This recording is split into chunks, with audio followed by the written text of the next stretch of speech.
আসসালামু আলাইকুম রহমতুল্লাহ। আল্লাহর অশেষ মেহেরবানি ও আপনাদের দোয়ায় আলহামদুলিল্লাহ আমি ভালো আছি এবং আমার মুরগির বাচ্চাগুলো আল্লাহর রহমতে ভালো আছে। তো আজকে আসলাম দেখতে মুরগির বাচ্চার কি অবস্থা। যদিও আমি সারাদিন গাড়ি নিয়ে ব্যস্ত থাকি, গাড়ি চালাই, সারাদিন আপাই থাকে, এটাতে দেখাশোনা আপাই বেশি করে। তা আমি আর কি দুপুর একবার আসি, রাতে একবার আসি, সকাল একবার আইসা যাই। তো এখন এই যে দুপুরে আসছি, আইসা একটু দেখতেছিলাম যে মুরগির বাচ্চাগুলির কি অবস্থা। আজকে এই যে ফ্যান কিন্তু অলওয়েজ চলতেছে, ফ্যান কিন্তু সারাদিনই এখন চলে। তারপরও মুরগির বাচ্চাগুলো গরমে অনেকটা ইয়া থাকে, একটু হাঁসফাঁস হাঁসফাঁস করে। আর এই দেখেন কি পরিমাণ খাদ্য নষ্ট করতেছে, এটা কিন্তু প্রচুর পরিমাণ খাবার নষ্ট করতেছে। মানে এই যে ছোট খাবারের পাত্রতে দিলেই এরা প্রচুর পরিমাণ খাবার নষ্ট করে। এই কারণে আমরা বেশিরভাগ এই বড় খাবারের পাত্রটা ব্যবহার করি একটু বড় হয়ে গেলেই। এই যে দেখেন ওই যে ছোট পাত্রটা, এটা তো সমস্যা করতেছে, এই ছোট পাত্রটাতেও খাবার কিন্তু ফালাই দিছে। আর এই যে এগুলি কিন্তু প্রতিদিনই আমি এই জায়গাতে লড়াই লড়াই দিই যাতে এখানে না থাকে।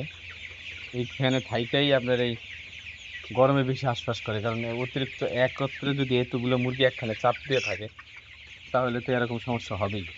এটাই বাস্তব, আর এটাই হওয়ার কথা।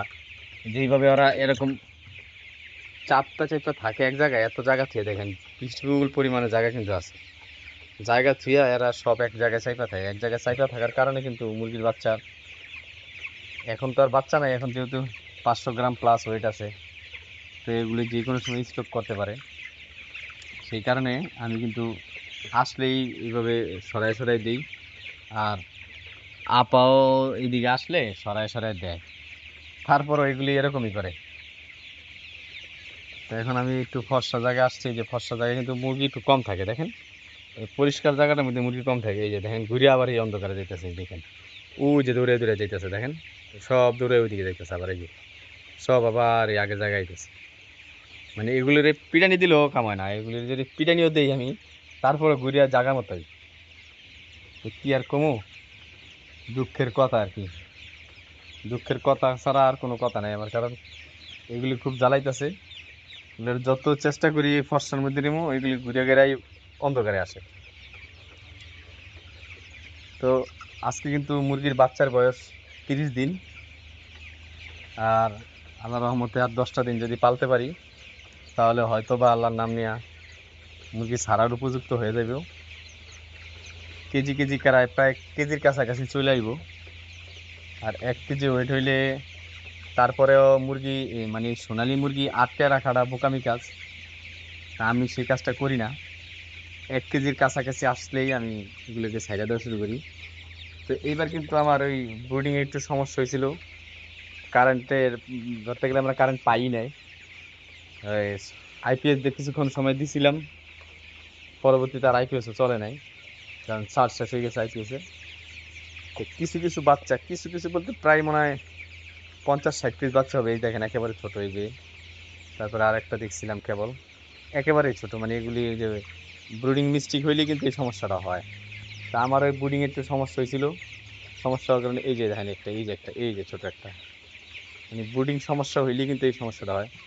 ব্রুডিং এ পর্যাপ্ত পরিমাণ এই গরমটা না পাইলেই এদের কিন্তু এই সমস্যা হয়। এই যে দেখেন ওই দিকে থেকে ঘুরে আনছি আমি, মানে আমি আইসা পারি নাই, দেখেন আবার যেই সেই ওই যে ও এখন আবার ওই কোনায় গেছে গা।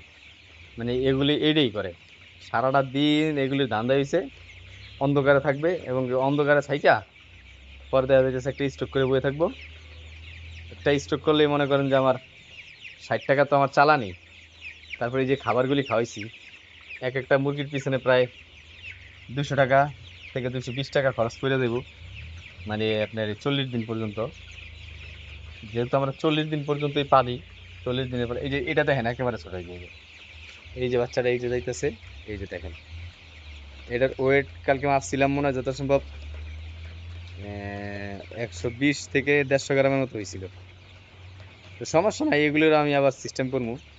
এগুলোর প্রয়োজনে ওই বড় মুরগিগুলো সাইডে দিয়া এগুলোর প্রয়োজনে কিছুদিন পালবো।